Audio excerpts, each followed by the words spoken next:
on est là. Bonjour tout le monde, bienvenue sur Place aux joueuses. Donc ce soir, c'est notre deuxième émission officiellement. Moi, je suis toujours Rachel et je vais laisser Anne présenter notre invitée. Voilà, moi je suis toujours Anne, on a toujours Fougère en interface chaise clavier. Et en invité, nous avions Marianne Le Mineur ce soir. Alors Marianne, déjà merci d'être là, c'est très très chouette de te recevoir. Donc tu es une GNiste, enfin tu es invitée ici en tant que GNiste. Tu as commencé le GN de façon assez atypique, si je peux me mettre à 44 ans. Ouais, 44-45, oui. Il y a un certain nombre d'années. Et justement, c'est un profil et un parcours assez atypique pour une joueuse de GN. Et on est très curieux d'en entendre parler davantage. Et en outre, dans ta vie professionnelle, tu as été journaliste et tu es thérapeute et tu as beaucoup travaillé autour des questions de narration. Oui. De la vie des autres, notamment, mais aussi dans un rapport à la tienne qui a amené pas mal de questionnements. Et donc, voilà, pour toutes ces raisons, on avait envie de t'avoir et de voir qu'est-ce que ça faisait de démarrer aussi le GN avec ce profil atypique à la fois professionnel et personnel de où tu en es dans ta vie maintenant et de revenir un peu sur certaines de tes expériences.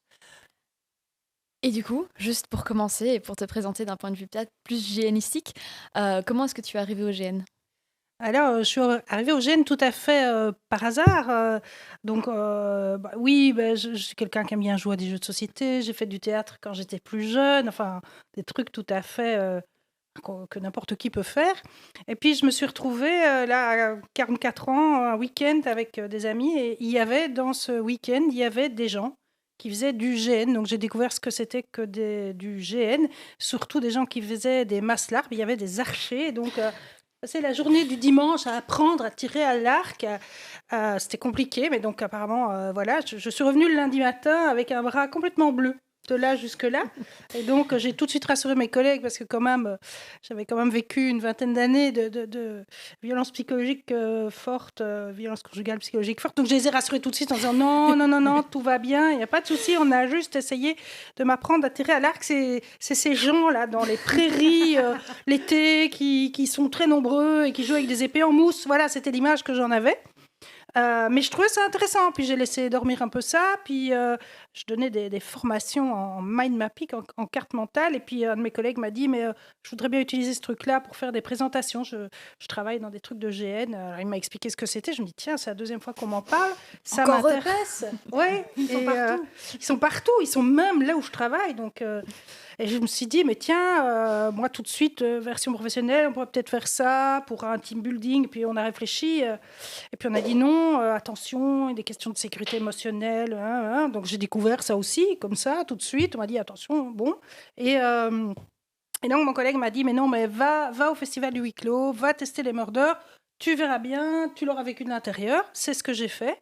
Et donc, j'ai été faire ma première murder, dont je me souviens malheureusement pas exactement de ce que c'était, sauf que j'étais une étudiante japonaise, que j'avais pu me costumer, me transformer, changer de personne et de personnage, et ça m'a énormément plu. Donc, du coup, j'ai refait d'autres murders, et à la suite du deuxième festival du huis clos que j'ai fait, voilà, on m'a proposé, on me dit, tiens, si t'es intéressé, tu pourrais peut-être tester un GN. Je me dis, oh, génial. Bon, donc j'y étais. Dans ce GN, et donc sans expérience, si ce n'est quelques murders, très contente d'y aller, mes costumes, mes trucs, mes machins. Puis je me suis retrouvée dans ce GN, et donc à un moment donné, il y a une scène. Et je faisais une comtesse russe, et donc je vois des... C'était quoi comme contexte, genre comme époque ou quoi C'était un jeu qui se déroulait à l'entre-deux-guerres, et où il était question en effet de tas de complots politiques auxquels mon personnage était tout à fait étranger. Elle essayait juste de marier sa fille, son petit bouton de rose. C'était une comtesse russe qui essayait de se maintenir à flot, mais avec toute son... Je la jouais un peu hystérique, un petit peu russe, à tel que je me l'imaginais. Et je me suis retrouvée avec des joueuses qui, tout d'un coup, avaient été prises d'un mal, je ne sais plus lequel, écroulées par terre. Et dans mon personnage, la seule chose qui pouvait fonctionner, c'était de leur mettre une paire de baffes. Donc, Et donc, donc, elles étaient évanouies ou inconscientes. allongées sur le sol en train d'être un peu en transe. Et donc, dans mon personnage, je me suis dit, Tu avais des vapeurs. il faut Tu leur es tourner une intervenue. paire de claques. Et donc, je les ai giflées. D'abord une, et puis j'ai giflé l'autre. Et après, je me suis dit, oh, mince, mais on ne peut pas... On ne peut pas faire de violence, on peut pas. Donc j'étais très embêtée, j'ai continué à jouer. Le lendemain, j'ai été m'excuser parce que je pense qu'en plus je pense que j'avais frappé fort. Oui, tu étais allé mollo. Enfin, t'es pas allé Non, mollo. mais enfin, c'est hyper intéressant sur la norme qu'on intègre, en fait, de choses Ah qui oui. ne sont pas dites à des gens qui arrivent et des choses qui seraient peut-être briefées en masse LARP à des jeunes de 20 ans qui arrivent, où on leur explique comment se battre et de ne pas porter les coups, mais qui ne sont pas expliquées sur des GN romanesques à des gens de 40 plus. Parce qu'on part du principe que On vous avez met une pas des expérience, baffes en fait. parce qu'on part du principe que ça, c'est vachement intégré. Ou alors, on s'assure du consentement de la personne en face au préalable. Oui, tout Et à c'est pas fait. le même type de GN. Oui, et en plus, ben voilà, peut-être comme dans mon personnage, on ne pouvait pas imaginer que ce personnage-là allait le faire. Mais pour moi, une comtesse russe qui voit des gens hystériques par terre, elle donne une bonne paire de claques. Et donc, je ne le savais pas. Mhm. Et donc, Donc le lendemain, tu te sentais mal. ah ben oui, je me sentais comme, je sentais que j'avais fait un truc qu'il fallait pas faire. Donc, j'avais pas ces codes là, je ne savais pas. Et donc, j'étais trouvé les joueuses, j'étais m'excuser. L'une de ces joueuses était Cora. Que beaucoup d'entre vous connaissent, voilà, et qui m'a dit, mais toi, maintenant que tu as fait ça, donc ça avait sans doute été l'erreur ultime qu'on ne peut pas faire, maintenant que tu as fait ça, tu peux faire du GN, tu dois faire du GN. Alors j'ai dit oui, et voilà, et donc je lui ai dit, bah, tu veux bien être ma marraine de GN, alors du coup, elle a dit oui, et donc elle a commencé à m'expliquer, à me donner justement une partie des codes que je connaissais pas du tout. Si ça peut te rassurer, la première fois que j'ai eu une scène de jeu avec Cora, je crois qu'on s'est craché dessus. Alors, je pense que c'est une espèce de rite de passage avec Cora. il y a un dénominateur commun dans vos histoires et ne lui prêtons pas d'intention tant qu'elle ne peut pas se défendre. On lui posera la question si elle arrive un jour sur ce plateau. Non, mais j'étais très très gênée. Donc quand elle m'a dit non, voilà, j'avais fait cette transgression. Maintenant, ça y est, je pouvais jouer, quoi. Donc en tout cas, maintenant, elle pouvait t'amener à aller chercher des GN en ayant les codes, en allant vivre des expériences qui... Pas tous, mais voilà, en tout cas, ça, j'avais appris. Puis surtout, je me suis bien amusée. Je me souviens, un premier GN, je joue souvent avec mon compagnon, mais on ne joue pas des couples. Et donc, lui aussi, c'était son premier GN. Il avait pris sa belle chemise pour aller travailler, il l'avait mise pour son costume, et tout d'un coup, elle se déchire. Et il vient me trouver, il me dit, regarde, ma chemise est déchirée. Je lui dis, monsieur, je ne comprends absolument pas ce que vous êtes en train de me dire. Et donc, c'est très déplacé. Il a insisté, et puis en fait, après, on a remis un peu les pendules à l'heure. Je lui dis, non, je suis désolée, on est en jeu, quoi. Donc ça, j'avais compris. On est en jeu, mais on frappe pas. On frappe pas. Je suis tellement heureuse que tu sois là, Marianne. Et donc, et c'est comme ça que j'ai mis le pied dedans. Et puis c'est vrai que Cora m'a en effet dit, bah, tiens, ça pourrait être chouette comme jeu. Attention, il faut postuler. Donc j'ai aussi découvert que c'était comme pour un boulot, fallait poster presque un CV, des choses comme ça. Donc j'ai commencé, j'ai fait. Et puis voilà, j'ai eu l'opportunité de faire des jeux belges. Notamment les jeux de Stéphane Gauvry, de faire La Ville, de faire Cabaret, voilà, des jeux comme ceux-là, de faire Le Chagrin des Belges, qui sont voilà, des jeux qui m'ont apporté plein de choses, dans lesquelles j'ai vécu plein de choses, pour lesquelles je me suis préparée d'une façon ou d'une autre, voilà, et où les codes en fait sont venus petit à petit. Et donc là maintenant, j'ai 52 ans. Et donc, je suis toujours en train de découvrir des identités, des parties de ce que de repousser les limites des nouvelles identités que je peux endosser. Donc, je prends mon pied. Alors, deux choses. Un, je suis très jalouse de tes 52 ans. Parce que tu les portes voilà, avec tellement de panache. Deux, je voulais revenir un petit peu justement sur cette histoire après cette première expérience. Moi, on s'est rencontrés sur Le Lierre et la Vigne de Lily Clarence. Oui. Est-ce que... Alors, je crois qu'on a même des photos. Je crois qu'on a même gardé quelques photos. Alors là, on a Le Chagrin des Belges qui est sans doute... voilà. Voilà, du Ça, coup, c'est le lierre et la voilà, vigne, du c'était coup. le lierre et la vigne. Ah, voilà. Ton personnage de Moira, est-ce que tu as envie de parler un petit peu de tes expériences successives, enfin de certaines? Est-ce qu'il y en a qui Oui, t'ont... Voilà. mais disons que ce qui est intéressant avec ce jeu-là, j'ai adoré le jouer et en même temps, je me suis dit, donc on avait l'opportunité de dire quel type de personnage on voulait jouer, donc on avait la vue sur les personnages et donc j'ai choisi d'aller vers un personnage qui me sécurisait plus et qui me ressemblait assez. Et c'est celui-là que j'ai eu et qui était cette femme qui reçoit chez elle des tablés d'artistes et qui va s'occuper d'eux, les écouter, qui va passer en effet son temps à ce qu'ils soient bien reçus, etc. Et donc en jouant, je me suis dit, mais pourquoi j'ai choisi ce rôle-là? Moi, je fais ça tout le Qu'est-ce temps. que je fais ici? C'est encore moi. Je fais ça tout le temps. Voilà, je veux que ma maison soit ouverte, donc des grandes tablées, des brunchs avec de nombreuses personnes, des artistes notamment, parce Ouais. que mon fils est comédien. Parce Donc que, parce que le lierre et la vigne, du coup, c'est un gène qui joue une résidence d'artistes. Oui. Donc les personnages sont des artistes en résidence et il y a notamment pas mal de thématiques autour de l'art, du polyamour, du genre, Oui. etc. Donc c'est effectivement un gène très, très week-end à la campagne, quoi. Oui, mais dans le week-end à la campagne où j'étais l'hôtesse. Et du coup, tu es la femme de 40 et des qui reçoit et qui est dans le typecast maternel. Oui, J'ai envie de dire, par rapport à la russe ou d'autres choses que tu Oui. as pu faire avant. Là, tu étais vraiment dans un typecast dans lequel on va parfois rapidement enfermer les joueuses de mais c'est moi qui de l'ai nos choisi. âges. Mhm. Mais c'est C'est toi moi qui qui l'as l'ai choisi. choisi. C'est-à-dire que c'est pas ce qu'on t'a pas imposé, Non. ce cast-là, mais tu y as été. Oui. Tu as été vers ce Mhm. rôle-là. C'était intéressant parce qu'après, je me suis dit, j'ai passé un bon moment et en même temps, j'ai été qui j'étais en fait. Mhm. Donc j'ai pas vraiment joué un personnage fondamentalement différent de qui j'étais. Mhm.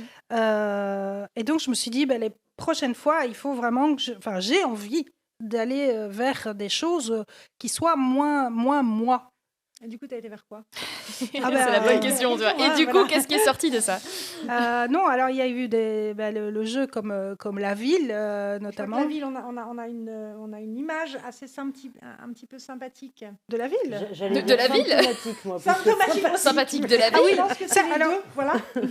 ça, Alors, tu es la créature. Là, je suis de la gauche. larve. Ouais, tu es la larve. Ouais. Donc à La Ville, j'ai d'abord fait joueur, j'ai d'abord fait PJ. Donc, On a joué le même personnage. On a Pas sur joué la le même même perso, session, mais on était ouais. le même personnage. la coiffeuse, c'était Geneviève, un rôle toujours dans jouissif. nos cœurs, oui, voilà. Ah oui, non, mais Je vraiment. pense qu'on a quoi. eu des rôles très différents, mais il y a un vrai lien qui se crée de joueuse à joueuse quand on a partagé Oui. un rôle. Mhm. C'est-à-dire qu'on comprend, même sur de la coécriture, comme peut être le gène de la ville, où il y a un mind map, Oui, on en parlait, et le reste est écrit par les participants. Je pense qu'il y a une connivence, une expérience partagée quand tu as partagé cet autre toi avec quelqu'un d'autre qui crée une connexion qui est difficile à décrire en Mhm. fait. C'est je est une autre. Tout un thème à creuser aussi. Mais Oui. c'est vrai qu'il y a une familiarité de dire on est habité par le même spectre quelque part. C'est ça, où on a les mêmes on a des souvenirs partagés Mhm. de Oui. cette autre personne, comme Melville disait, que ça vient se rajouter à qui on est. et il y a une partie d'écriture. Et donc moi, par la suite, quand les sessions étaient terminées, j'ai découvert ce que toi, tu avais écrit. Et finalement, tu as découvert ce que j'avais écrit. Et j'ai retrouvé des choses, alors que, voilà, c'est des temps d'écriture différentes. On a eu un narratif qui en effet, se rejoignait sur pas mal de points. Ouais. Et ça, il y a un côté très jouissif. Ouais. Et donc, en fait, le Oui, point et- sur la ville, c'était pas tellement le partage Non, mais de nos donc personnages, mais, c'est la première fois où j'ai vraiment travaillé ce personnage en me disant, c'est vraiment un personnage qui m'intéresse et que j'ai envie d'étoffer. Il y a eu la coécriture et puis il y a la manière dont j'ai voulu étoffer ce personnage, mais peut-être qu'on en reviendra en deuxième partie. Et puis, en fait, après, j'ai eu l'opportunité de faire PNJ. Et donc, moi, j'adorais ce jeu. On ne pouvait pas le refaire. Donc, je me suis dit, si l'opportunité m'est offerte de devenir PNJ, j'y vais. Et j'y ai été. Et là, Et donc, tu as été Et PNJ, là y compris de ton propre personnage, finalement. Oui. Parce que tu as revécu de l'extérieur des dynamiques de jeu, un Oui. historique de jeu, quelque différent qu'il soit, mais que tu avais vécu. oui. Et c'est intéressant. Et j'ai vraiment aimé ça, de voir aussi ce que les autres en faisaient, que nous n'en avions pas fait. d'une part. Et puis, en même temps, en tout cas, cette façon de travailler le PNJ, on avait des séquences courtes. Et donc, j'ai endossé plein de rôles différents. Et ça a été très, très gai d'être lancée comme ça dans des scènes où on me disait maintenant, tu vas faire la mère abusive, alcoolique, maltraitante. On n'est pas du tout dans le. Dans un thème 4 maternel. Alors, c'est évidemment horrible à dire, mais j'ai pris mon pied en faisant ce rôle-là. Oui, mais on reste sur, Voilà. on est resté sur la photo de la Et larve. puis alors, j'ai fait la larve. Et alors, faire la larve, là, vraiment se transformer dans cette chose. Et cette larve, d'ailleurs, qui avait une maman monstre. Et en jouant PNJ larve, j'étais vraiment avec ma mère monstre.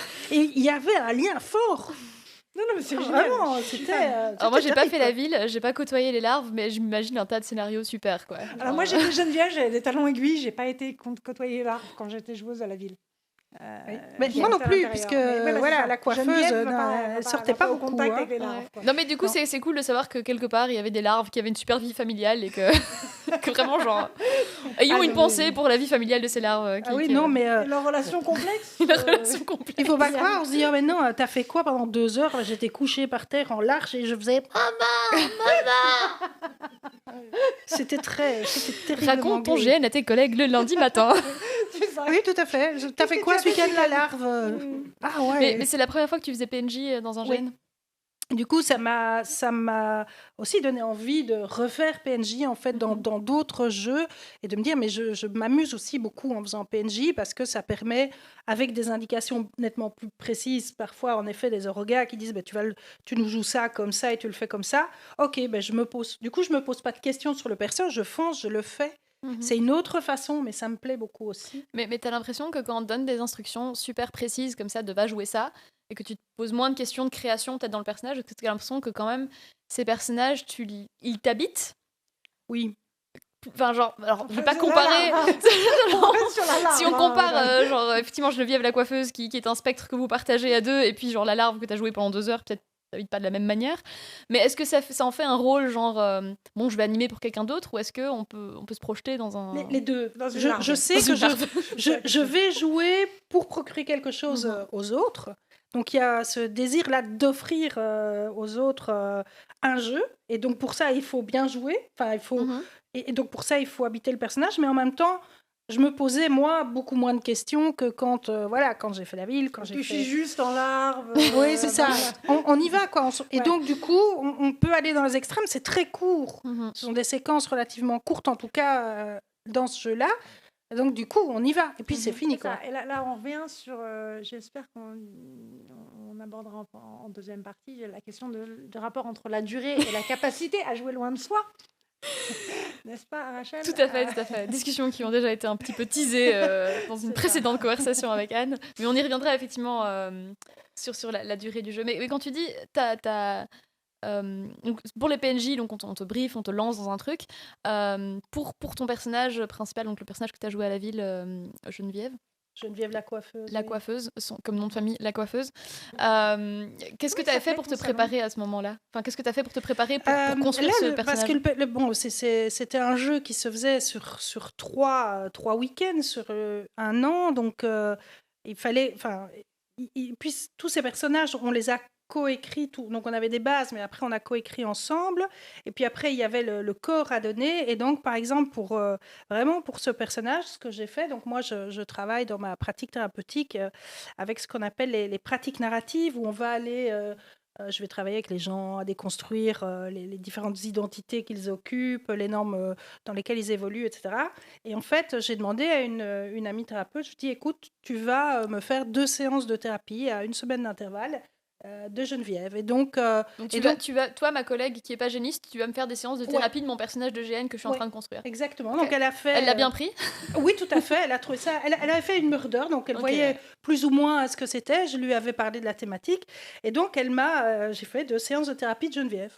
Surtout que c'est un personnage qui est plutôt construit de façon assez toxique dans Oui. ses relations. Dans ses, voilà. Donc, on est plutôt sur des comportements addictifs. Mais ça m'a donné des idées supplémentaires pour nourrir vraiment. Moi, je ne l'ai pas fait, mais je suis très jalouse. Quoi. On est sur de la matière à thérapie plutôt mature, C'était exploitable. chaud. Le mind map de Geneviève, il n'est pas. Oui, on a travaillé sur le transgénérationnel, des choses comme ça. Et donc, après, c'est vrai, quand je suis revenue en jeu, c'est encore pire. C'est-à-dire que ce personnage-là, il était vraiment bien nourri. Moi, je suis fan de l'idée que tu utilises ces outils professionnels au service.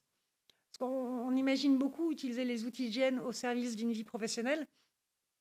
Utiliser les outils d'une vie professionnelle au service de la co-construction d'un personnage de GN, c'est sans doute une inversion de la mécanique de ce qu'on entend souvent. Donc c'est très très cool. Ouais. Et en faisant ce travail du coup de faire une genre de fausse thérapie, enfin de vraie thérapie du faux personnage, enfin bref, avec ta collègue, ça t'a vraiment permis d'aller camper Geneviève comme quelqu'un de différent de toi. Enfin, où tu la situes la différence entre toi et Geneviève?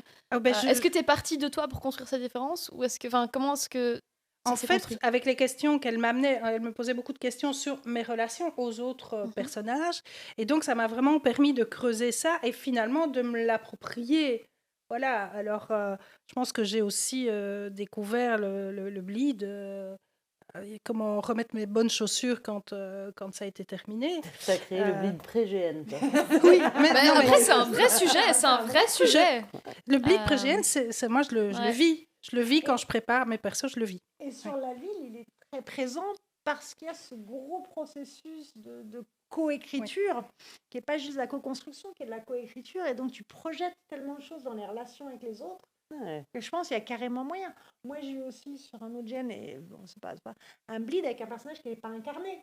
J'ai eu un bleed amoureux avec un PNJ pas incarné. Qui était, enfin, je crois qu'on peut projeter des tas de choses sur des entités qui sont... Non, et puis surtout sur le bleed pré-gène, moi je me souviens à Cabaret, Cabaret 1930, je me suis tellement pris la tête sur ce truc, genre 6 mois à l'avance, que moi j'avais résolu mon bleed, mais genre avant que le gène commence, tu vois. J'ai passé 6 mois à me poser toutes les questions que mon personnage se posait, et je suis arrivée sur GN en mode, en fait, j'ai déjà fait le GN dans ma tête de toutes les manières possibles. Et alors, est-ce que le GN t'a surpris? Bah oui, quand même. Oui, quand même. Non, si, quand même. Mais je crois que j'avais déjà entamé 60% du processus avant d'arriver sur le site de jeu, tu vois. Donc non, je crois que quand on fait des études de philo, tu vois, on fait des bleeds. Je crois que quand on fait les thérapies pour son personnage avant de commencer à jouer aussi, enfin, on est dans la même catégorie. Du coup, Cabaret. Parce que merci le lien. Oui. Je me rapproche du micro, pardon. Cabaret, en fait, Cabaret m'a surpris. Donc, oui, j'y avais réfléchi. Tu jouais à qui à Cabaret? Je jouais la comtesse Madame S, je crois que c'était ça. Madame S, oui. Voilà. Et donc, j'avais réfléchi avant, mais moi... Est-ce qu'on dit tous Madame S en hochant la tête? Est-ce que tu veux Moi, je vois plus qui c'est, je me souviens juste de quelqu'un qui s'appelait Madame S. C'était donc aussi une dame de la noblesse... allemande, qui allait fêter son anniversaire de mariage. Qui encourageait un petit peu son mari à soutenir le NSDAP, on va dire ça comme ça. C'est ça. En tout cas, ce personnage-là, donc je l'ai été comme ça au début, et donc forcément, avec l'histoire a évolué. Et là, j'ai été confrontée, je pense que là, vraiment, sans l'avoir préparé pour la première fois, à aller vers ce perso, à aller vers les côtés plus noirs, finalement, du perso. Et c'est là aussi que je me suis rendu compte à quel point, jouer quelque chose de différent de soi, à quel point ce n'était pas simple pour moi, alors que c'est vers ça que le perso allait. Et donc, j'y ai été, mais ce personnage m'a tiré en me disant, allez, c'est comme ça, parce que, voilà... Et pendant le jeu, tu sentais une négociation entre toi et le personnage. Enfin, comment cette négociation se faisait? J'étais en train de me dire, c'est ça en effet, on est vraiment là-dedans, et c'est comme ça que le perso, enfin voilà, c'est comme ça que si je dis je pour c'est comme ça que je vais réagir, et en moi-même je me disais mais c'est vraiment dégueulasse, Oui, donc la logique interne du personnage est en clash avec ta vision contemporaine du bon côté de l'histoire. Oui, tout à fait. Tout à fait. Moi je me souviens, je crois que est-ce que c'était sur le Cabaret 1 où un personnage nazi dit, enfin, au moins on est du bon côté de l'histoire. Et c'était terrifiant à entendre. Parce que là, tous les joueurs à l'intérieur du Voilà, personnage mais sentent la c'était en référence. même temps hyper cathartique de se dire, voilà, si on est capable de dire ça, c'est qu'on est capable encore de faire le distinguo, parce qu'évidemment, la crainte qu'on a quand on joue ça, c'est d'être perçu hors jeu comme étant ça. Il y a quand même la crainte d'un jugement social d'un personnage qui va aller, qui va basculer du mauvais côté de l'histoire. Mais c'était même difficile, vraiment, en termes de valeur. Non, moi j'appelle ça un bleed-in ontologique. Merci pour le name dropping. C'est pas moi qui a dit dialectique cette semaine, c'est toi qui as dit ontologique. Voilà, le moment philo a été J'ai dit acquis. ontologique, voilà. Puisqu'on dit une connerie, je fais une parenthèse. J'ai Elitaga qui dit super marraine, tu rayonnes en live. Oh waouh. Imagine que tu sais qui c'est. Quand je parle de GN, c'est souvent ce qui se passe, en fait. Donc, voilà. Mais on est tous bien d'accord. C'est pas juste ta crinière rousse, c'est tout toi. Oui, parce que quand je parle de GN, c'est comme ça. Je dois, à mon avis, d'ailleurs, un peu embêter les gens dans mon entourage qui n'est pas hyper géniste. Donc, les gens que je croise dans la vie de tous les jours. Mais voilà, ils savent que je vais leur servir un morceau, leur expliquer un truc, leur dire, mais allez, essaye une fois, tu verras. Ça Le peut péché être bien. originel du géaniste. Je vous en sers un petit peu. Il y en a un peu plus, je vous le J'ai mets quand encore une même. anecdote. Ouais. Et puis, il y a eu aussi Clone. Je pense qu'on a une image de ton personnage de veuve à cours. Clone.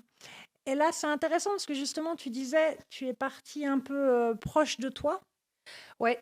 Donc, voilà. Parce que juste à Clone, donc, les veuves, c'est concrètement des psys. Alors, Clone, un gène de science-fiction, Oui, Virgule.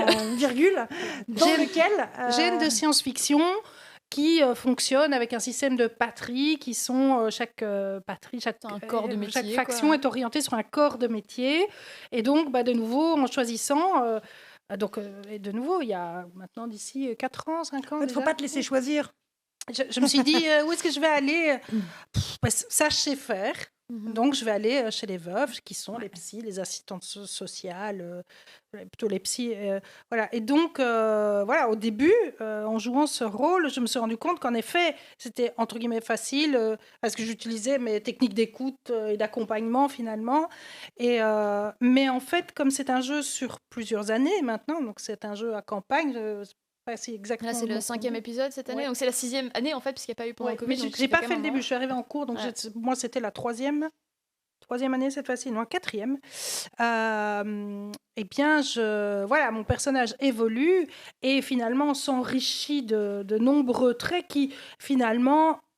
Le personnage a une vie propre où la faction est importante, on en reparlera peut-être aussi tout à l'heure, mais en même temps qui a développé tellement de choses que, voilà, ce côté... Finalement, ça l'a éloigné Ouais. de toi. Il a eu sa vie propre. Il a sa vie d'une propre. base un peu trop proche. Parce que voilà, ça fait partie des sujets dont on a beaucoup discuté avec Rachel. Et du coup, on a envie d'en discuter avec toi après, voilà. effectivement. On a déjà des avis sur la Voilà. question. Ouais.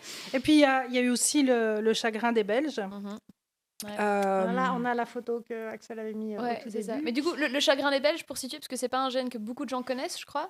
Alors non, c'est un GN écrit par Kevin Mhm. et qui est Kevin, qui est d'ailleurs magnifiquement présent sur la photo. qui est présent sur la photo. Je lui ai demandé son avis Magnifique et, garde et chiourme. merci à Laura pour la photo. Mhm.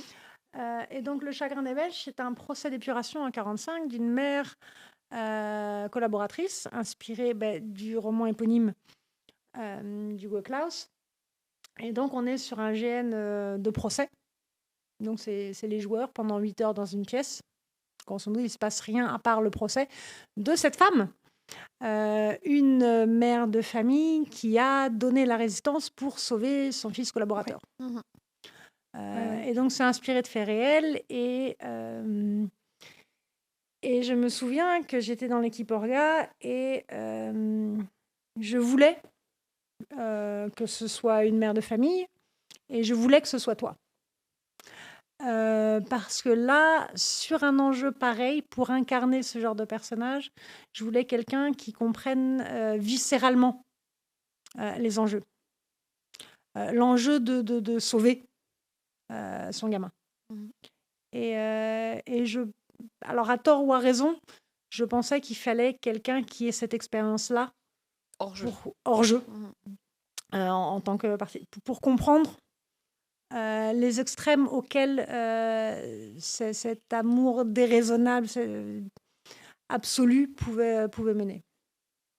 Je ne sais pas si ça aurait été possible par quelqu'un d'autre. Je connais des joueuses admirables qui auraient sans doute pu s'en approcher, mais moi, je voulais quelqu'un qui le comprenne de façon très, très viscérale, surtout que c'est un rôle de PNJ, donc c'est un rôle très peu parlant. Et tu as dit des très belles choses sur la façon dont tu t'es préparée à ce rôle. Oui. Donc, je vais Comment arrêter, tu je t'es vais me préparé taire. à rôle du coup Je vais me taire, en fait. Et souvent, enfin voilà, au niveau de moi, je suis en effet une mère un peu mère juive. Je suis très avec voilà, très, très attentive à mes grands enfants maintenant.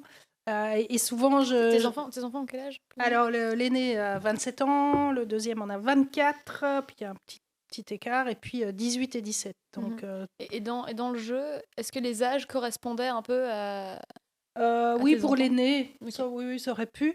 Mais souvent, des réflexions que je me faisais, c'était, mais de toute façon, à partir du moment où les enfants ont quitté le nid, moi, je pourrais me dire, voilà, je peux décéder demain. S'ils ont quitté le nid, c'est le plus important. Donc, j'ai des pensées comme ça qui peuvent me traverser en tant que mère. Notre but, c'est qu'ils n'aient plus besoin de nous. Ouais, le but, c'est qu'ils aient Ouais. plus besoin de nous. Et en même temps, je sais aussi, et je pense que mes enfants m'ont déjà vu à l'œuvre, je sais aussi que si on touche un de leurs cheveux, je ne sais pas de quoi je serais capable. Donc je dis, heureusement qu'il y a les lois, Voilà. parce qu'en effet, je ne sais pas de quoi je serais C'est capable. ça, mais c'est ça que je trouvais fort dans l'idée de cette adéquation de quelqu'un qui comprenne à ce point-là à quel point c'est possible. Oui. Mais oui, vas-y. Pardon, saute Et après. donc, donc ce truc de défendre son fils à tout craint, c'était quelque chose que je pouvais en effet viscéralement ressentir très très très fort. J'ai déjà failli, en tout cas une fois c'était assez grave, j'ai déjà failli me battre une fois avec un gars qui faisait 2 mètres. J'étais partie en live parce qu'il avait osé menacer mon fils, qui par ailleurs faisait des conneries, mais bon, voilà. La question n'est pas là. Parce La que question n'est pas là, mais on touche pas, parce que on le touche fils pas au gamin, quoi. oui, c'est Et ça. donc il a eu peur, en fait, parce que je pense que j'étais tellement... Et donc j'ai retrouvé ce côté-là dans ce personnage, et en même temps, en réfléchissant à tout ce que ça impliquait, évidemment. Donc cette partie-là de l'histoire, en tant que francophone, je la connaissais, mais assez mal, donc je me Parce que suis aussi... c'est un procès de flamand de quoi enfin, Oui. Voilà, c'est dans un village et on est sur de la collaboration. On est sur un village flamand Oui. et on est sur... Alors, on n'est pas sur la collaboration flamand versus francophone, c'est beaucoup moins noir et blanc que ça. Oui, oui, tout à Mais fait. là, en l'occurrence, la famille Sénave, ce sont des néerlandophones et ils sont collaborateurs. Il y avait plein d'éléments. Il y avait aussi le fait que c'était des gens de la Terre. Mhm. Et donc, quand tu m'avais dit, voilà, c'est un personnage dans lequel il est important de ne pas surjouer, je dis, mais voilà, donc, voilà, j'ai une partie de ma belle famille ce sont des gens qui sont issus, en effet, du monde rural et où, en effet, le sens du silence a vraiment toute son importance, le poids des mots est important. Et donc j'ai pu vraiment réfléchir à la fois à cette notion de mère qui va... qui est capable de tout et du pire pour son môme. En même temps, dans ce contexte rural où, en effet, une terre, c'est important, la météo, c'est important, on ne dit pas un mot plus haut que l'autre. En même temps, il y a des rivalités qui sont tues, il y a plein de choses comme ça, au-delà même qui de la passe dans un collaboration. regard. Ouais. Et c'est l'avantage, j'ai envie de dire, de jouer dans un huis clos de procès, c'est-à-dire que si on n'est pas capable de jouer du regard, on va s'emmerder. Parce qu'il n'y a Parce qu'il se pas passe pas énormément grand-chose d'opportunités de papoter. Mais c'est pas mal parce qu'on surparle en GN souvent. Par rapport à la physicalité, par rapport au regard, par rapport à ce qu'on occupe comme espace. On parle trop, on fait du jeu sur table debout. Et c'est pas l'idée. Non. On a plein d'autres moyens d'expression à disposition en GN et donc c'est bien de les utiliser. Et ce contexte de procès permettait, j'espère, de les mettre en scène un minimum. On a aussi fait un minimum de co-construction avec la personne que je veux, mon mari, mes enfants, etc. Mais le poids du silence, je pense que vraiment, c'était quelque chose que j'ai essayé, en tout cas, d'incarner. C'était ce silence lourd. Et en effet, c'est à la fois de la peine, à la fois de la haine. Enfin, ce personnage avait des sentiments très, très mélangés, mais la seule chose que ce personnage savait, c'était qu'il ne fallait pas qu'on touche à ses enfants. Et quelle que soit l'horreur que ses enfants avaient pu faire, on s'en fout. Enfin, cette femme, pour elle, c'était pas ça la question. Donc, Est-ce qu'on peut remettre juste la photo 2 secondes et admirer la transformation physique du poids de ce silence? Parce que je me souviens d'un autre participant, quand tu es arrivé après le jeu, toute crinière flamboyante dehors et tout sourire, qui ne t'a pas reconnu. En fait, il y a un poids et une densité dans ce personnage qui, je trouve, ressort infiniment bien dans cette photo, et on ne te reconnaît pas, alors qu'il n'y a pas d'artifice, il n'y a pas de maquillage, il n'y a pas de postiche, il n'y a rien. Il y a juste toi qui incarne ce personnage, et moi, ça m'a renversée d'interprétation, de justesse, de silence, parce que c'est un personnage qui ne dit pas grand-chose, c'est l'accusé. Et j'avais trouvé ça assez bouleversant, et je t'en remercie encore. Voilà. Merci de m'avoir permis de le faire aussi, et avec des balises précises pour commencer à faire le travail du personnage. Ça, c'est Kevin, les vraies balises précises. Moi, et qu'est-ce que tu... Est-ce que ce personnage t'a... tu dis il t'a bouleversé ou quoi, mais qu'est-ce qui t'a appris ou qu'est-ce qui reste encore avec toi aujourd'hui de ce personnage-là qui du coup... C'est intéressant parce qu'il n'était pas si différent de toi quelque part, parce que tu as été chercher dans des registres de ta vie pour aller composer un puzzle quelque part de qui pouvait être ce personnage. Mais qu'est-ce que ce personnage t'a rendu? Mais il y avait ce côté viscéral maternel qui était sans doute pas très différent de moi, et puis il y avait tout le reste qui était très différent de moi. On espère. Donc, en effet, moi, je suis quelqu'un de volubile. J'essaie de régler les affaires, les problèmes. Donc, le personnage qui vit dans le silence, qui va rester sur ses convictions, qui ne va pas lâcher, qui va être très introverti et très rancunier aussi, très, très aigri. Et donc, c'était intéressant de découvrir que ça pouvait coexister. Voilà, donc ça c'était vraiment... Toi et pas toi en même temps dans cette même enveloppe. Ce qui est un super teaser pour la deuxième partie, parce qu'il serait peut-être temps qu'on fasse une petite pause. J'allais dire, est-ce qu'il y a des questions pour Marianne dans le chat? Absolument pas. Très bien. Le chat c'est est très très calme pour l'instant. On a fait un petit tour de présentation, c'est cool de voir un peu c'est quoi ton expérience. Et oui, peut-être on peut en faire une petite pause avant d'enchaîner sur la deuxième partie qui concernera plutôt justement jouer un personnage différent de soi. Et c'est quoi les enjeux? Comment on y arrive? Comment est-ce qu'on choisit parfois de jouer close to home, on appelle ça, de soi-même, mais parfois on se laisse surprendre. Donc voilà, on creusera ça après une petite pause. Faisons ça. Faisons une petite pause. Rebonjour, re-bienvenue sur Place aux joueuses. Deuxième partie de l'émission. Nous allons aborder ensemble des discussions qui concernent les questions de est-ce qu'on peut jouer un personnage qui est vraiment différent de nous, et en quels aspects est-ce que ça pose des soucis, des questions intéressantes. En première partie d'émission, on a déjà abordé un petit peu ce truc de ton intuition qui était pour jouer une mère qui viscéralement va vouloir protéger ses enfants, il faut être time out. Faut-il une mère? En tout cas, c'était ton intuition. Ouais, c'est ça. Et ça pose des vraies questions en fait sur comment on envisage, comment on peut rentrer dans un rôle qui est marqué par des choses comme ça.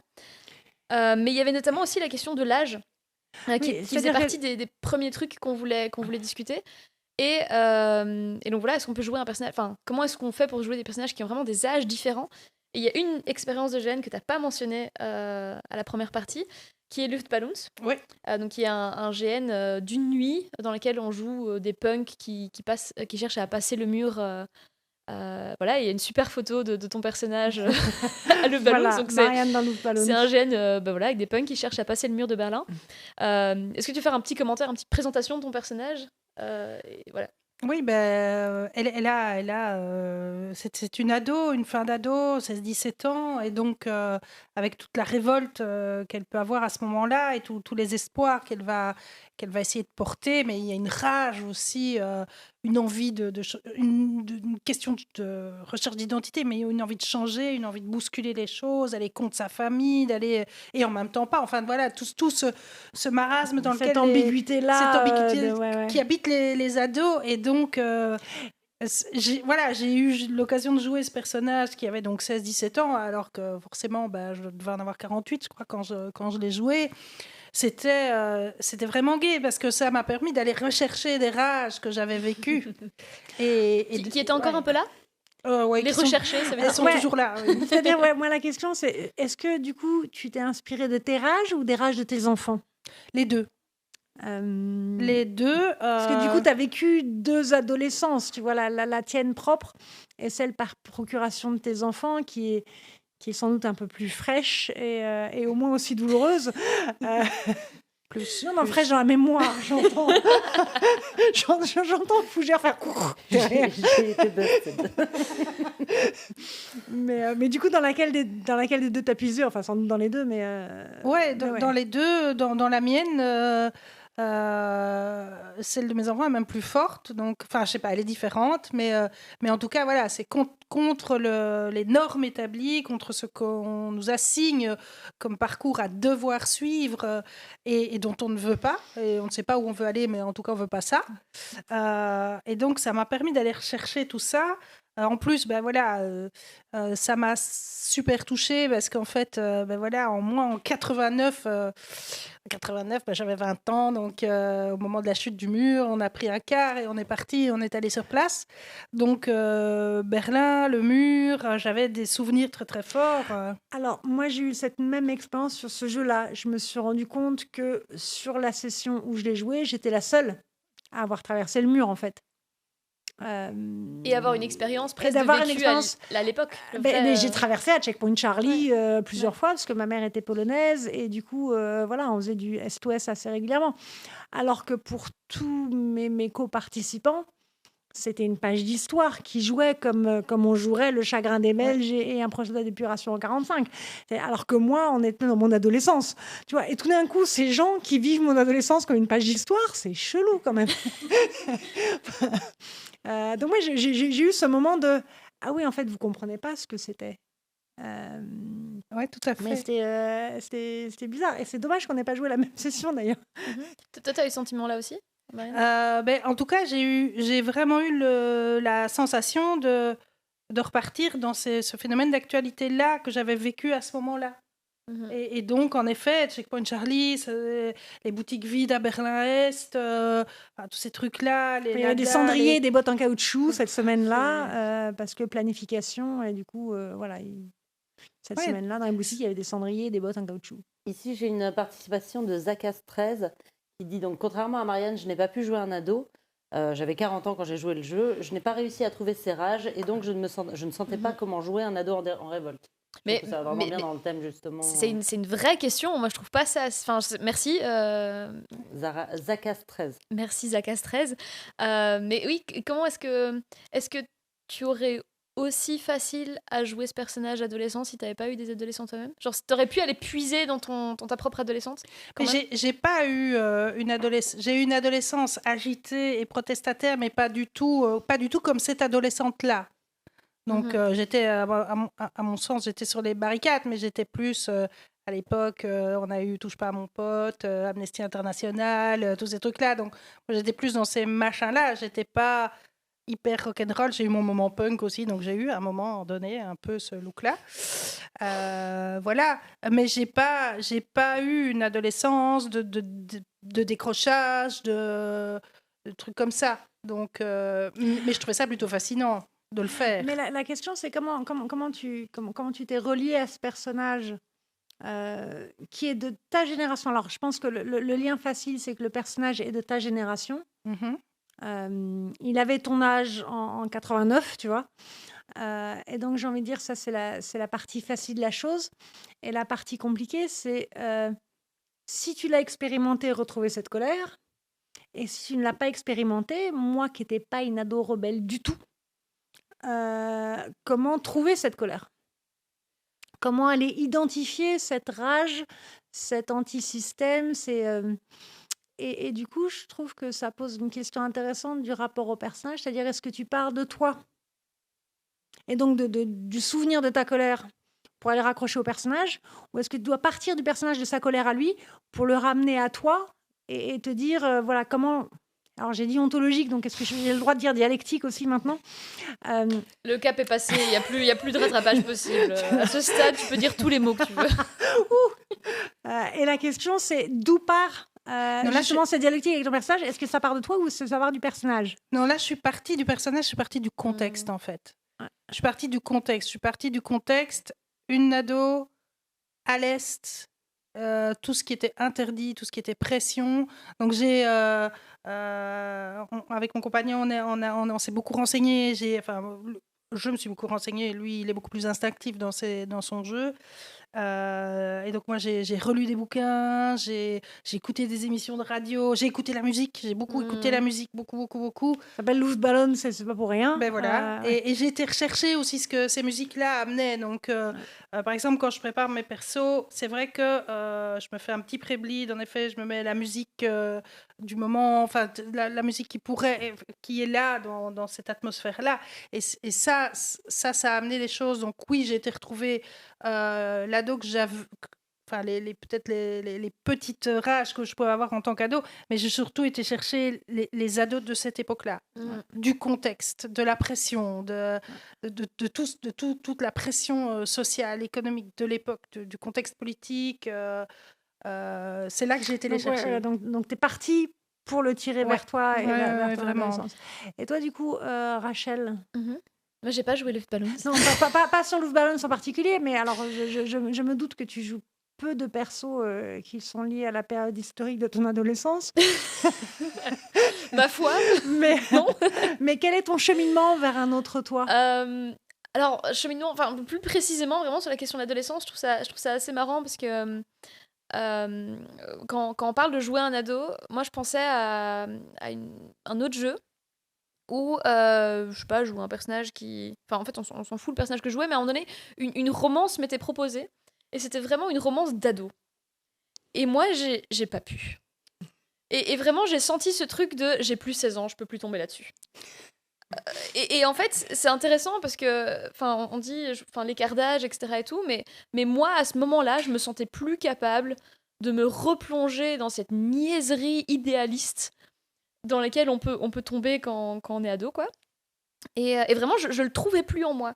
Et donc, c'est intéressant parce que tu dis, donc, tu organises du pré-bleed pour aller chercher des choses qui vont venir raviver quelque chose, et donc tu vas chercher le personnage, tu vas en faire une proposition pour toi en tant que joueuse, mais ton toi joueuse doit répondre. Et moi, je sentais vraiment que mon moi joueuse, il pouvait pas répondre. Ouais. Je trouvais ça débile. Et j'étais en mode genre non, tu sais quoi, j'ai vraiment plus 16 ans, je peux plus. Mais c'est intéressant parce que peut-être que c'est plus simple de jouer des ados quand on a 40, 50 ans que quand on en a 25, ou juste on est peut-être trop proche et trop dans une séparation. Ou alors quand on a 45, on a des enfants qui sont ados et du coup on a un exemple actuel un peu dans sa face, je sais pas. Ouais. Peut-être moi je vais avoir un perso là bientôt qui a 20 ans.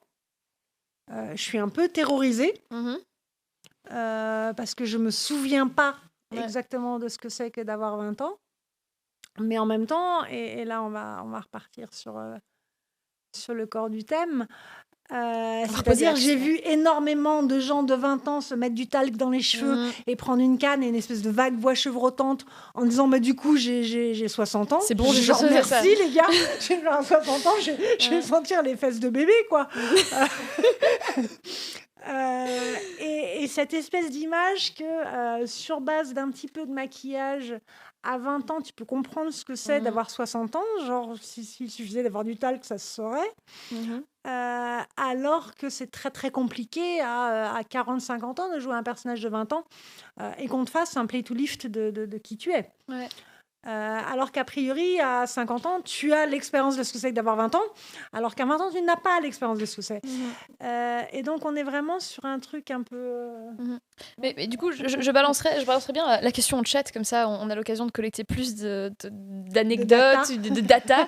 Mais donc, voilà, est-ce que dans le chat, vous avez des expériences où vous avez joué un personnage qui a vraiment un âge différent ou qui a une saison de sa vie différente de la vôtre? Parce que moi, on me propose des joueuses de mon âge, on me propose des grands-mères de 60-65 ans.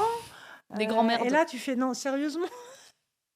Je suis aussi crédible en ayant 65 ans et des arrière-petits-enfants qu'en en ayant 30, et ça, on me le propose pas beaucoup. En l'occurrence, on a Zakas qui dit le pitch de Stand By Me est totalement attirant, mais comment tu redeviens ado Je comprends Rachel. Ouais, franchement, l'adolescence, c'est hardcore comme période. Je dors pas pendant 4-5 jours, comme ça t'es bien ronchon. Mais quand tu dors pas pendant 4-5 jours et que t'as plus 16 ans, ça fait pas les mêmes effets. Ouais, c'est vrai. Alors je pense que là, faut attendre la ménopause. Tu vois, on est dans le truc inverse. Après l'adolescence, la sénescence, non. Voilà, mais ouais, moi je suis team sénescence. Hein. C'est voilà, enfin voir si dans les chats, etc., il y a d'autres anecdotes sur vraiment l'âge. Mais j'aimerais bien relancer ce truc aussi de... Donc Anne, tu avais l'intuition que pour jouer le personnage du Chagrin des Belges, dont j'ai complètement zappé le nom, mais cette madame... Madame Sénave. Pour jouer Madame Sénave, il fallait une personne qui, hors jeu, avait le vécu d'avoir des enfants pour pouvoir se connecter à ce truc viscéral de protéger ses enfants à tout prix. Et aussi parce que je pense que dans la proposition de personnage, il n'y a pas grand-chose d'autre que ça qui vient la sauver. Sinon, c'est un personnage qui est très moralement... c'est un personnage qui, d'un point de vue contemporain, quelle que soit sa logique interne historique, d'un point de vue contemporain, on va juger très durement. Et du coup, la seule chose auquel un joueur ou une joueuse contemporaine peut se raccrocher pour l'incarner avec, j'ai envie de dire, avec bonté. Avec générosité envers le personnage. Avec générosité envers le personnage, c'est cet amour maternel. C'est le seul point d'accroche parce que derrière, c'est sombre. C'est quand même vachement sombre comme personnage. C'est quelqu'un qui a donné des résistants, c'est une famille de collaborateurs, c'est une taiseuse. Enfin voilà, il n'y a pas grand chose pour venir la sauver. Sous une lorgnette, un prisme un peu moral, quoi. Moral contemporain. Et je pense que le moyen de comprendre sa mécanique interne, c'est cet amour maternel. Maintenant, je me pose réellement la question de me dire si on peut aller chercher en soi des amours puissants, est-ce que dans une situation comme ça, est-ce que je donnerais mon frère, est-ce que je donnerais ma sœur, est-ce que je donnerais mon père ou ma mère? Je pense que du coup, on peut aussi aller retrouver des choses viscérales de cet ordre-là.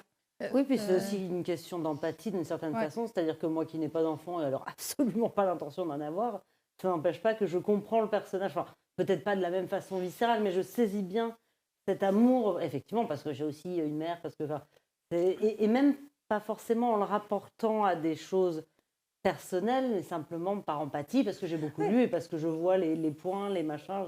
Et il ne s'agissait pas d'en douter, il s'agissait de dire si c'est le seul point d'accroche du personnage et que c'est un personnage à ce point-là central, il faut que ce point d'accroche surexiste. Ou existe très très fort dans le chef de la joueuse. C'est parce que derrière, il y a cette tentation infinie et qu'on a déjà vécu à Cabaret, où j'ai été joueuse et orgasme sur un certain nombre de sessions, de ce prisme très contemporain. De ce jugement très contemporain sur les problématiques. Enfin, voilà. Comme il y a un bon et un mauvais côté de l'histoire, tous les participants veulent terminer du bon côté.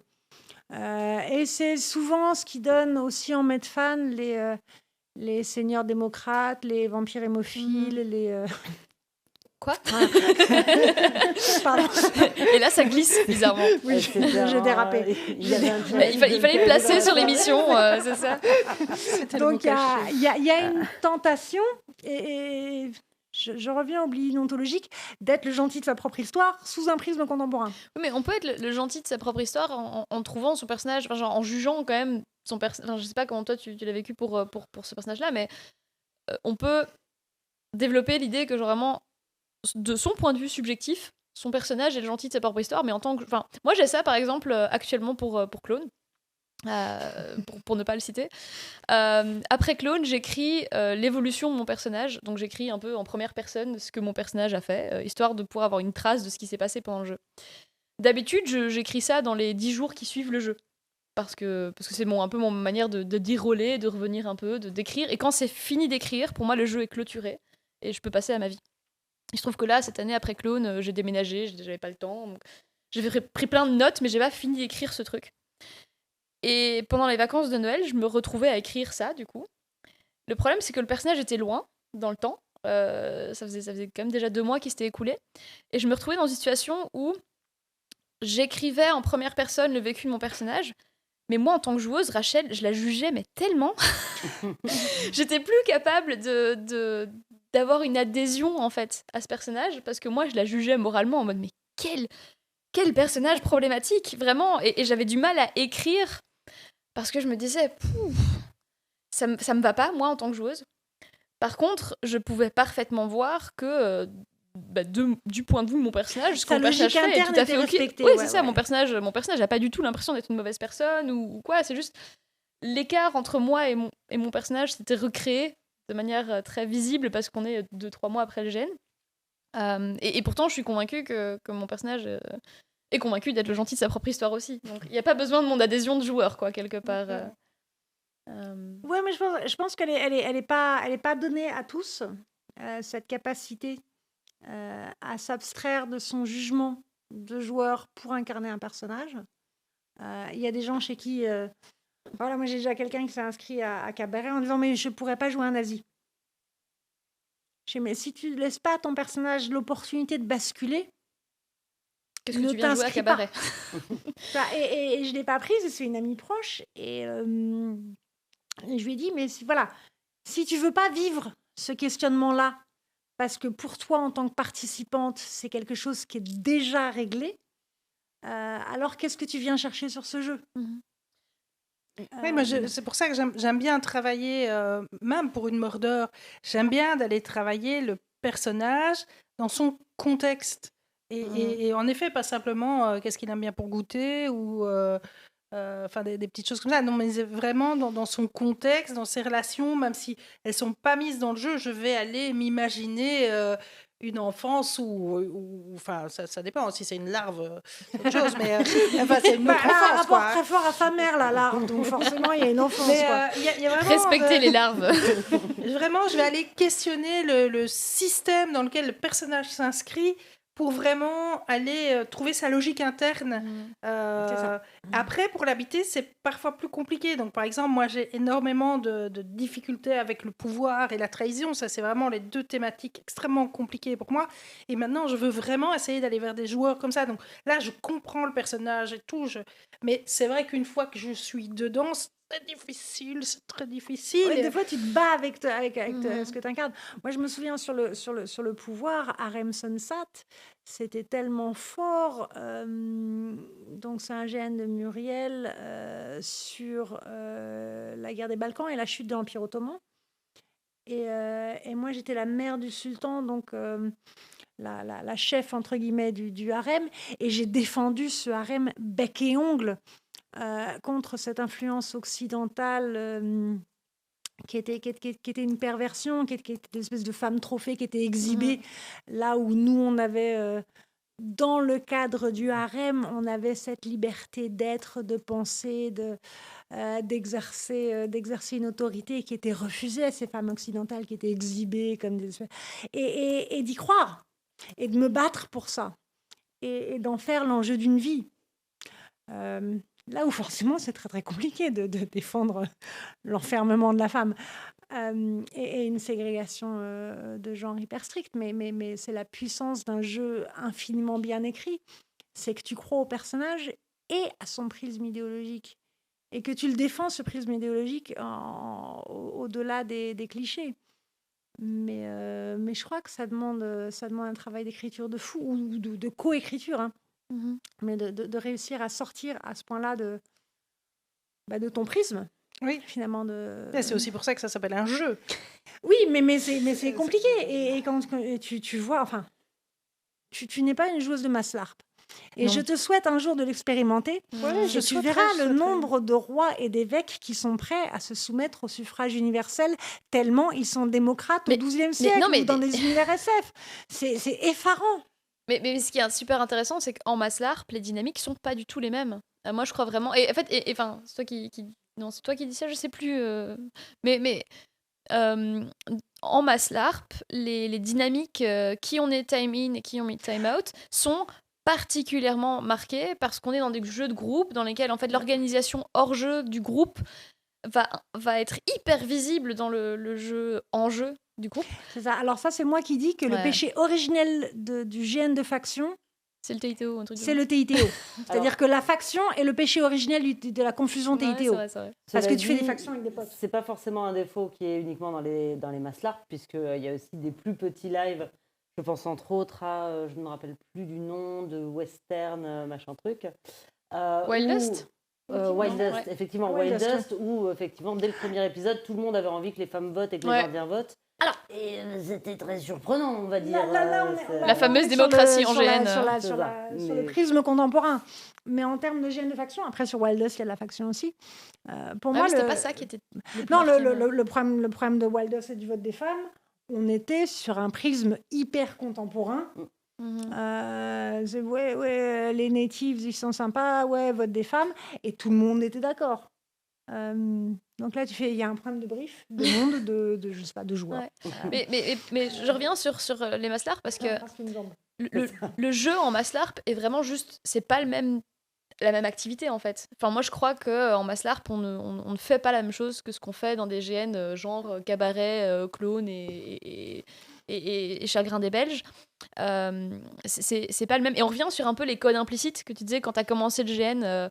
Il y avait plein de codes implicites qu'on t'a pas expliqué, comme par exemple ne pas mettre des gifles à des gens.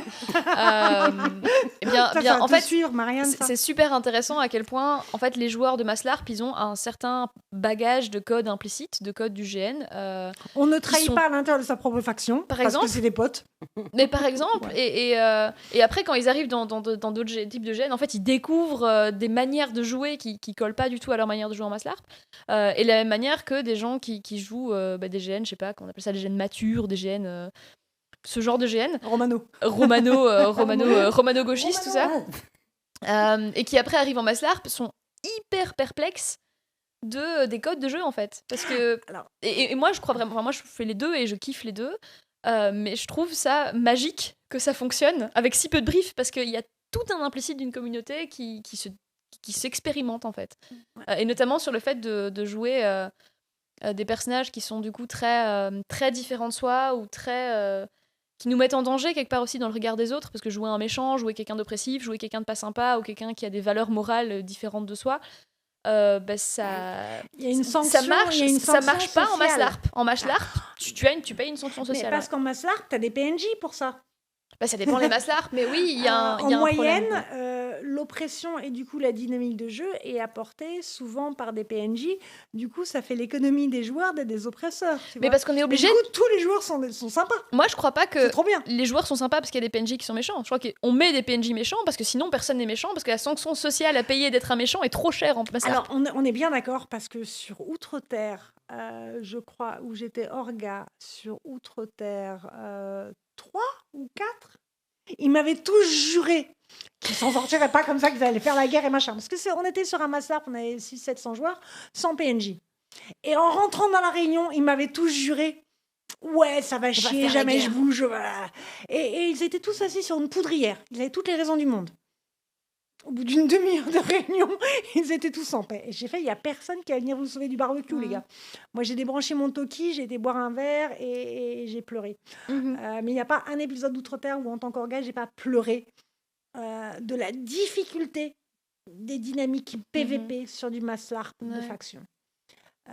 C'est tellement compliqué à mettre en place. Et moi, Outre-Terre, je me suis retrouvée orga principal de mass LARP. C'était mon premier GN en tant qu'orga. Alors, j'avais un certain nombre d'années de GN en tant que joueuse, mais c'était mon premier. Et c'était terrifiant de réussir à insuffler une dynamique PVP à des joueurs de mass LARP. Moi, j'aimerais bien.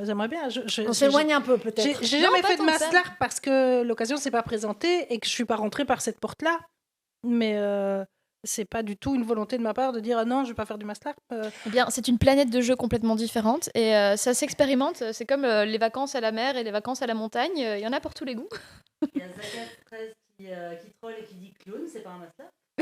Alors, moi, j'ai posé la question. J'ai dit c'est à partir de combien Mass LARP, c'est plusieurs centaines de personnes. La question, c'est mass LARP, est-ce que c'est la taille qui compte? Voilà. En tout cas, ce que j'ai... Mais je pense que ça se défend. Ce que j'ai expérimenté sur Clone, c'est la notion de faction, en effet, d'appartenir à une On dit faction. patrie à Clone. Oui, enfin, faction, oui, on dit patrie, bon. mais pour voilà, essayer d'avoir le code. Vous dites d'habitude faction dans les maslarps. Alors ça dépend, C'est parce que les plutôt maslarps, mettre c'est une femme, nation, mais bon, voilà. Voilà, mais et donc de là de me dire quand même d'avoir expérimenté la difficulté l'évolution d'appartenance à cette faction qui fait qu'à un moment donné, par exemple, je pourrais craindre que mon personnage meure ou doive quitter cette faction, cette patrie. Ce qui à Clone est un peu la même chose, mourir et quitter sa patrie. Enfin, c'était mon commentaire personnel. Du coup, Rachel, quitte à ce qu'on parle de clone, du maslarp et du GN en campagne. Mhm. Moi aussi, j'avais ce sujet en tête. Ouais, moi aussi, La je l'avais question en mode j'étais de- prête à dégainer et tout. Ça, mais j'ai dégainé en première. À la fin de l'envoi, je touche. Donc la question, c'est, moi, je suis convaincue. Enfin, ce que j'ai vu dans les dynamiques du rapport du participant à son personnage, c'est que plus il le jouait, notamment dans des campagnes, plus il se rapprochait de lui. Et que du coup, on ne peut jouer quelqu'un de radicalement différent de soi que sur des temps courts. Parce que ça demande une intensité d'immersion et de suspension, justement, de ce... Moi, j'ai vécu le ces contraire. cadres kantiens, a priori... Cadre conscient. Pardon, non, j'ai pas dit ça. Non, j'ai pas dit ça. J'ai pas dit ça, j'ai pas dit ça. vraiment vécu le Nous avons contraire. annulé ce moment. Anne n'a pas dit cadre conscient. Je ne l'ai pas dit, d'ailleurs. Ah, je ne l'ai pas dit, Marianne. J'ai Non. rien entendu en tout cas. D'accord, voilà. Tais-toi. Ça n'a pas eu lieu. Ça m'a pas eu. Est-ce qu'on pourrait faire un rewind, s'il vous plaît? Mais donc, moi, j'ai vécu le contraire. Je suis rentrée là en étant très moi, et au fur et à mesure des campagnes, j'en fais un personnage qui est finalement de moins en moins moi. Voilà, mais ça, c'est mon expérience personnelle. Non, mais, Ouais, mais je ça relancerai m'intéresse juste- vachement parce que j'ai pas fait beaucoup de campagnes. Et moi, ce que j'ai vu comme orga, c'est des gens qui font... Ils viennent eux. Ils partent de personnages qui sont hyper... voilà, moi, je suis ça. Et puis, je suis moi. Mais je poserais bien la question, enfin aussi encore une fois pour assembler du data en posant la question au chat parce que mine de rien on n'a pas beaucoup d'expériences différentes ici, mais c'est une vraie question. Est-ce que en jouant un personnage longtemps, on finit par juste retomber sur soi-même, ou est-ce que justement en jouant un personnage longtemps, on peut avoir des expériences dans lesquelles on s'éloigne. Moi, mon expérience, c'est plutôt l'éloignement sur la longueur. J'ai beaucoup de mal avec les formats très très courts. Non, je sens bien que vous êtes sur le même canapé et que donc vous allez être contre moi sur cet argument. C'est ça. Non, mais J'ai dit cadre conscient. Tu l'as pas dit. La problématique qui est assortie à ça, c'est que j'ai très peur que mon personnage meure.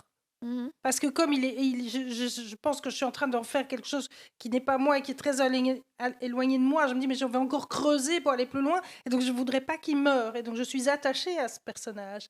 Or, dans un jeu, un personnage peut mourir. Et donc là, je me suis posé la question. Pas forcément dans tous les jeux. Il y a plein de jeux dans lesquels les personnages ne peuvent pas mourir, ne peuvent mourir qu'avec l'autorisation des participants. Oui. Mais là, en tout cas, c'était une question que je me suis vraiment posée en me disant Mais et t'as si peur de la perdre. Ah oui, j'ai eu peur de la perdre, mais j'ai vraiment eu peur. J'ai vraiment eu dans le jeu, à un moment donné, j'ai flippé grave parce que j'ai eu peur que mon personnage ne meure alors que j'avais encore plein de choses à lui faire dans son développement de perso.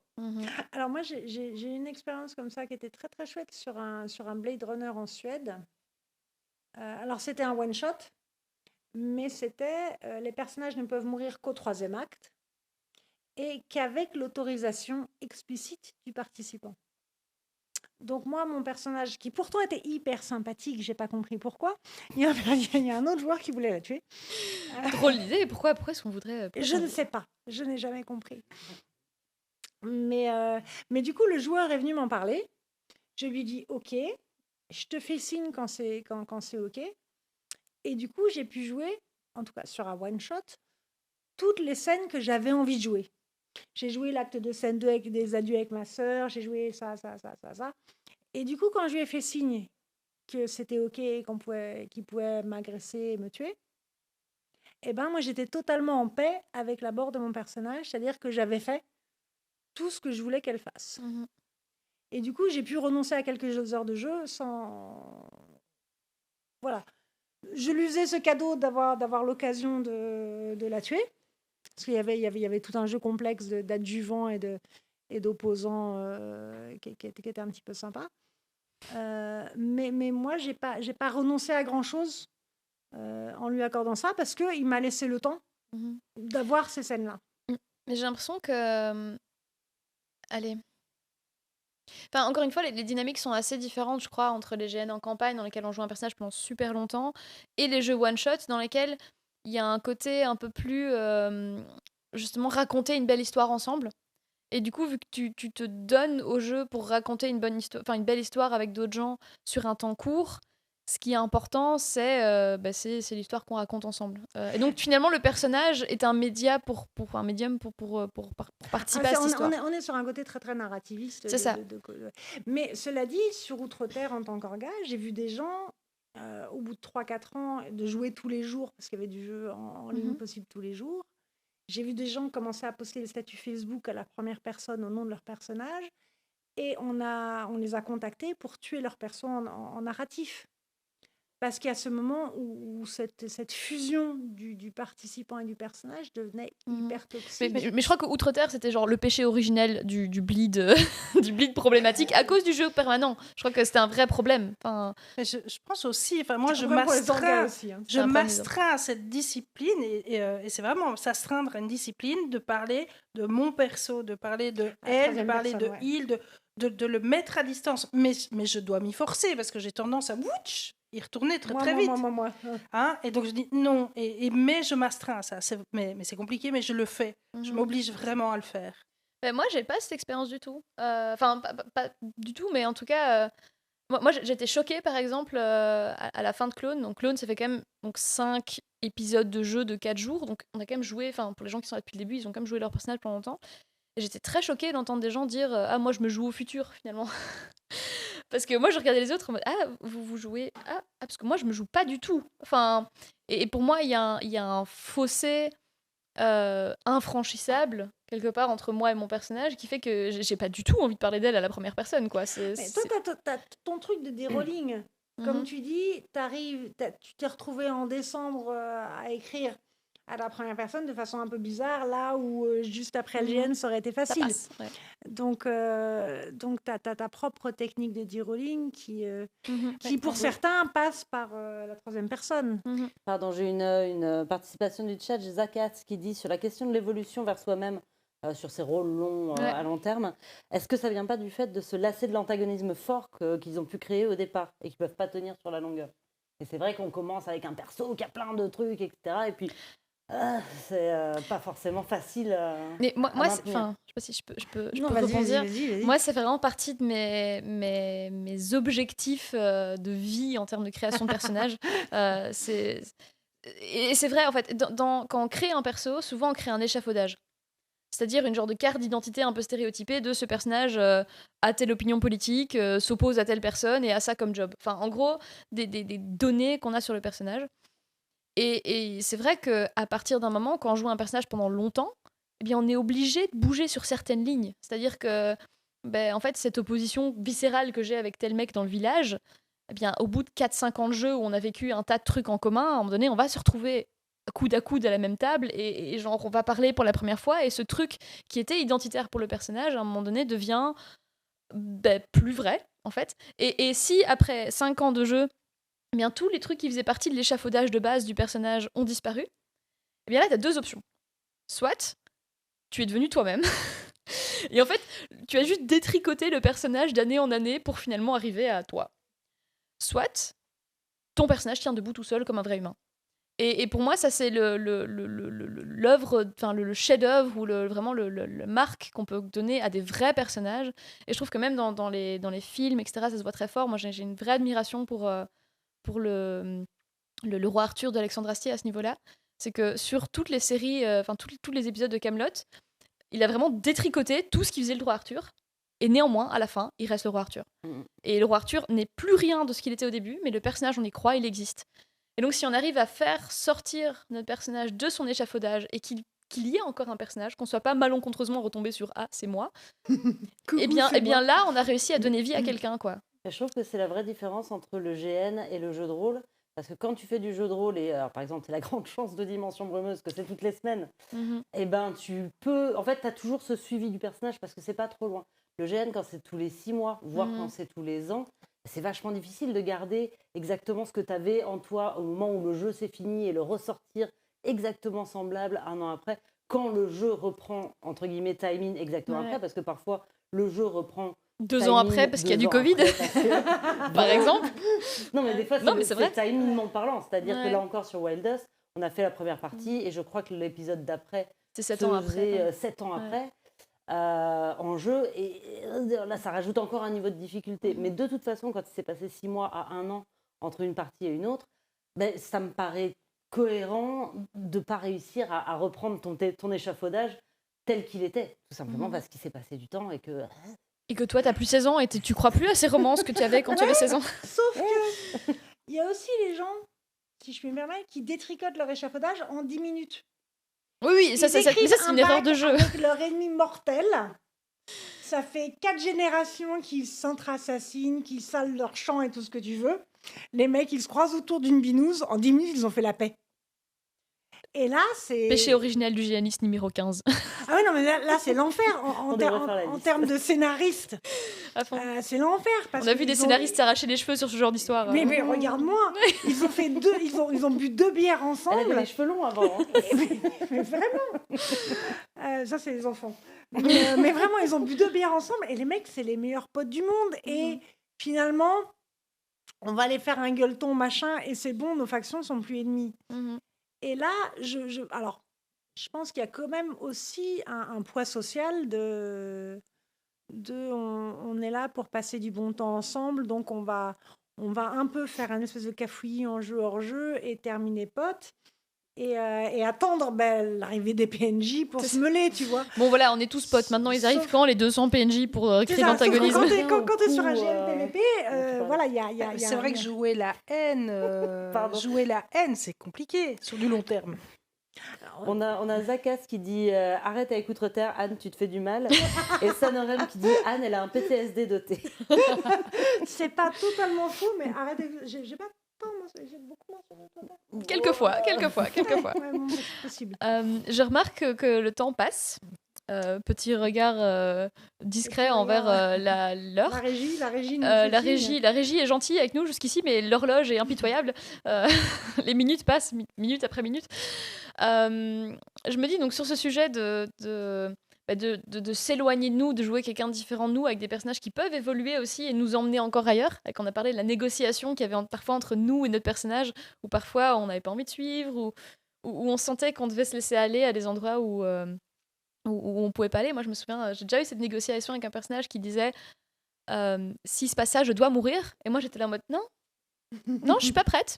Donc là, en tant que Rachel, je te demande de rester là parce que moi, je suis pas prête. Enfin, moi, je te suis à fond sur le côté négociation avec des persos.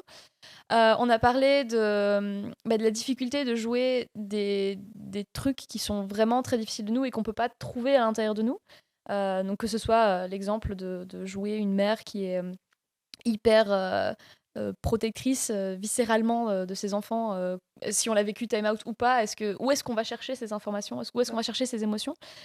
Bref, on a parlé d'un tas de trucs et je me dis, est-ce que chacune on aurait une idée de la fin, un mot de la fin, une anecdote de la fin, et même chose pour le chat, si vous avez des trucs de la fin à partager. Dimension Brumeuse qui demande et du coup à quand au T5 c'est très mal ce que tu fais. La régie est priée de ne pas interférer avec le plateau. Elle est priée de ne pas interférer dans les questions du chat. C'est peut-être pas le... Kevin, tu émerges tout de suite. Je t'ai vu. Rideau sur la régie. Oui. Non, moi, il y a juste une chose, jouer aussi des personnages d'âge différents et tout, là... Je postule sur des jeux en France où on ne me connaît pas du tout, donc, et où ils demandent la date de naissance, et quand je mets 20 du 9 69, je sais que ça va être compliqué. Une fois qu'on te connaît, finalement, c'est moins compliqué. Mais je veux bien jouer une femme ménopausée, une grand-mère, une arrière-grand-mère. Mais le fait de devoir le noter, je sais que c'est... Voilà, dans d'autres... vous avez parlé d'autres barrières là, les autres fois. Mais celle-là, je sais qu'elle est là, quoi. Et en effet, je pense que si un mec met son âge, ce sera peut-être pas la même chose non plus. Donc, Alors que c'est ralent, parce que je crois que tu jouerais une meilleure adolescente que moi, probablement. Alors que moi, je serais probablement castée comme adolescente. Parce que tu as une expérience plus fraîche finalement de l'adolescence que Rachel. Oui, avec tout l'amour que oui, j'ai j'ai une pour Rachel, putain mais d'expérience c'est- très très fraîche. Oui. Ouais. Oui. Je compatis. Les enfants, je vous aime. Et une autre, enfin, je sais pas, mot de la fin, Pouge, je sais pas si c'était- Non, bah, simplement par rapport à ce qu'on disait sur le fait de jouer des personnages plus ou moins loin, plus ou moins proches de soi. Moi, je sais que j'aime bien jouer des personnages. Enfin, je pense qu'à chaque fois, je joue des portions de moi. Mhm. C'est-à-dire que je vais jouer un personnage qui est plus ceci, plus cela, plus colérique, plus truc. Mais bah, je vais surtout pousser sur des potards que j'ai déjà à l'intérieur. Par contre, c'est vrai que j'ai, on va dire, un je vais réussir à trouver le mot, j'ai un peu bugué. Si je fais pas d'effort, ou en tout cas si je trouve pas quoi jouer, je vais faire une sorte de fougère molle. Ce que j'ai fait d'ailleurs Fougère malléable. voilà. Ce que j'ai fait d'ailleurs au Chagrin des Belges, parce que c'est ma faute. En fait, quand j'ai reçu mon personnage, je me suis dit, bon, je vois à peu près, j'ai des éléments, etc. Mais ce que je vais faire, c'est que je vais attendre les ateliers pour réellement le construire. Et au final, comme les ateliers n'étaient pas axés là-dessus, je me suis retrouvée juste avant le jeu en mode oh, putain, je sais pas du tout comment je vais le jouer. Qui mon perso, Et mon en perso gros, j'ai joué une fougère enceinte, c'est-à-dire à quelques nuances près pour l'époque, etc. Mais au final, j'ai pas réussi à rentrer dans un rôle. J'ai joué fougère. Fougère voilà, qui s'adapte maladroitement à une situation. Oui, voilà, plus ou moins.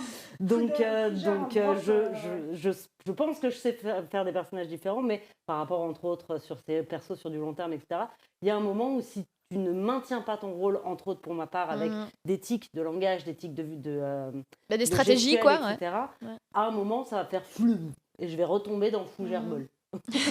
J'aime bien la notion de fougère molle.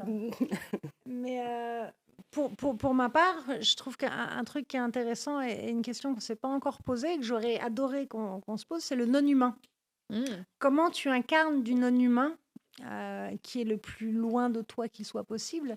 Comme les larves, par exemple. Comme les larves, on l'a un petit peu abordé avec larves, mais notamment sur des jeux assez classiques, de type Vampire ou Medfan. Comment tu joues un immortel? Quel est ton rapport au temps, à l'action, à l'interaction?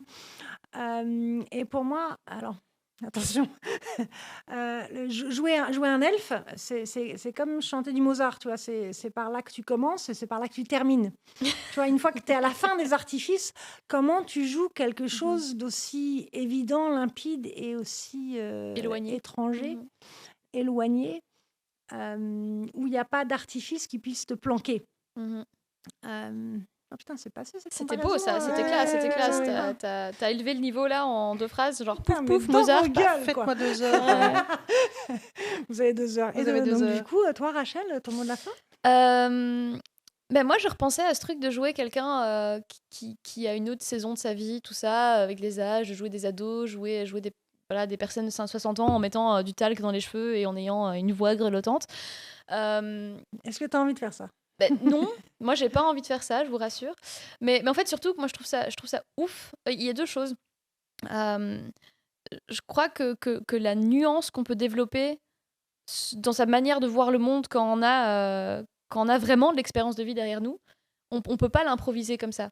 Donc effectivement, mettre du talc dans les cheveux, ça ne vient pas compenser 40 années d'existence dans un monde qui est complexe, dans lequel on a dû...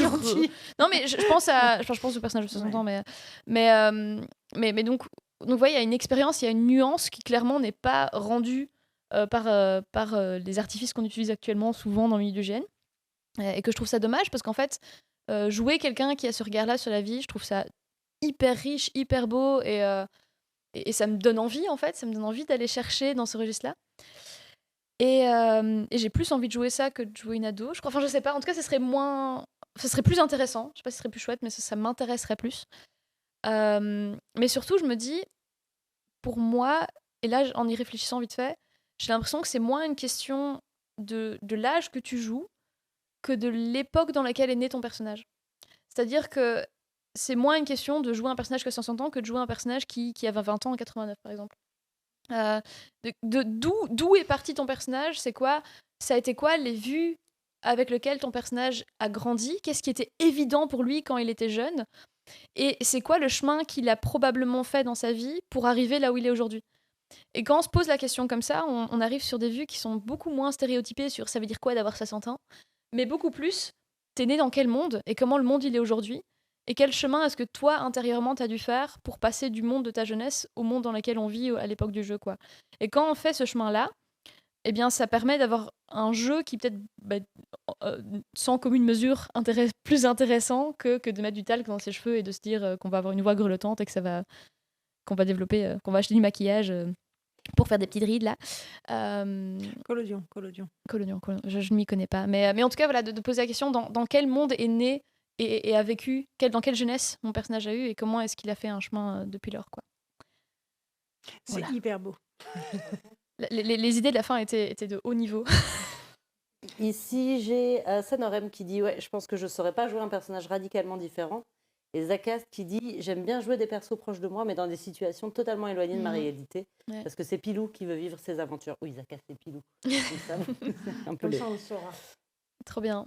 Et Sanorem dit beau mot de la fin, Anne, en tout cas, et tout ça sans parler de cadre ancien.